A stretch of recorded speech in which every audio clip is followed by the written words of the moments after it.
Ray, first of all, I will gladly help with the Canadian trivia. We'll make them really easy for Bucci. I don't think he'll get them, though. He doesn't have a chance. Not a chance.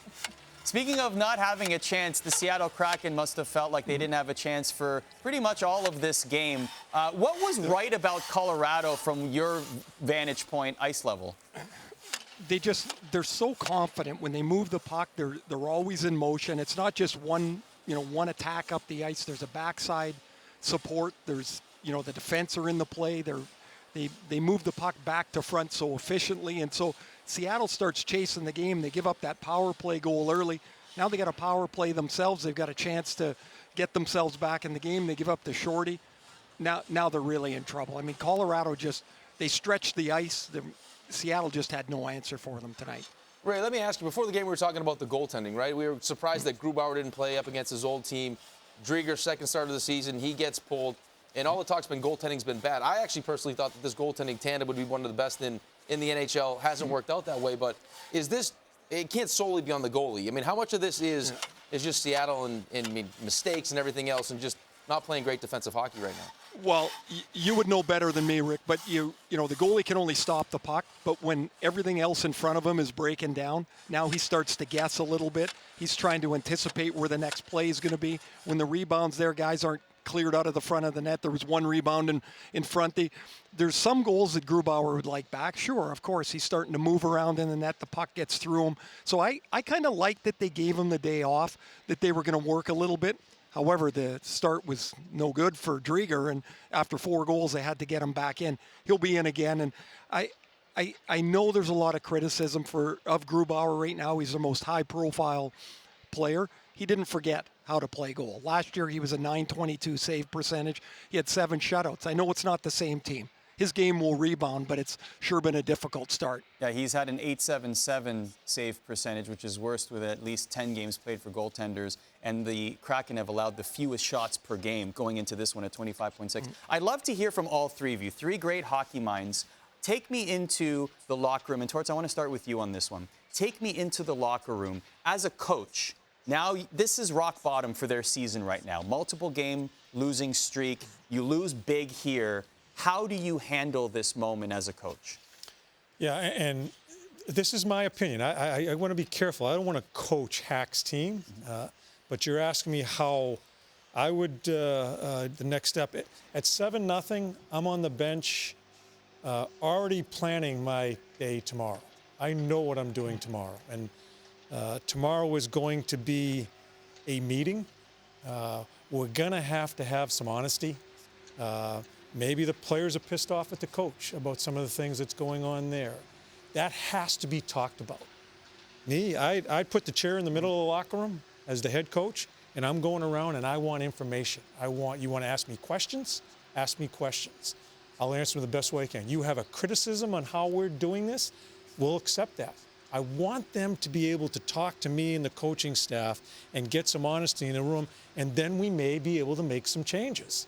And it gives me an opportunity as a head coach, if I get that information, and you better be ready as a head coach that things are coming your way after a game like that and after a start of a season. It's coming your way also, and it's deserved. Everybody has to give some skin here as far as how the team has started. That happens, you've got to be ready to make changes, and I think it would be good that the players see that I'm willing to make changes to try to get us righting this ship. Ray, how do you, as a player, even from your playing days, how do you manage a moment like that? Well, unfortunately, I've got a little bit of practice with this. I played with the Atlanta Thrashers. We had 14 wins in our first year, which would have been great, but there's 82 games, so there's a lot of nights that turned out like this. And the biggest problem you have is you get discouraged. You look at your team and you go, man, maybe we're just not good enough. We play a really good game sometimes. We lose 4-2 with an empty net goal. We play a clunker and we get blown out of the rink. Pretty soon you don't think you can play with anybody. So the real challenge is that you have enough belief that you can dig down and say individually, what can I do? What can I be better at to help our team be better? Because the harder you try to solve the whole problem yourself, the worse it gets. Yeah, you got to take a look in the mirror. Each individual has to take a look in the mirror. And I think to Torts' point, I mean, it's a partnership. It really is. You want to know that the coach is fully invested in you, and each guy in that room is fully invested in each other. And you want those guys in that locker room to take ownership. And it's not going to be one guy that gets you out of this. It's not going to be two guys. It's going to be the coach with the assistant coaches and the team that are going to pull themselves out of this. And in that meeting I'm talking about, I just hope as a coach that the players are willing to speak. You know, there is nothing better than that locker room being together. Just shut the door, and it's the coaching staff and players. There's nothing healthier than to be honest with one another. And I just hope the players take that opportunity when those type of meetings come about. It's a really interesting meeting. Have had many along the way, but they're pretty cool when you exchange. And it could get heated. There could be some conflict. I hope there is conflict, because if there's conflict, there's some honesty. But it's so healthy for a team, an expansion team, that, let's face it, they're not even close to Colorado as far as the lineup. Not even close. But this is where I think you start getting your footing back, as you sit there man to man, and say what's on your mind. And I think it's one of the most healthiest processes you can go through as an athlete and an organization and coaching staff. Be with them. John, if I can just jump in, it's that, you know, everybody wants to build a winning culture, a culture that you believe in. It doesn't happen in 3 weeks or a month, and there's going to be bumps and ups and downs, right? I mean, you've been through it, and so if this is a bump, you got to fix it. Absolutely. And it's just another block to building a foundation. Yeah, that word culture and accountability and standard, those are great summertime words. They sound great in the summer. They sound fantastic.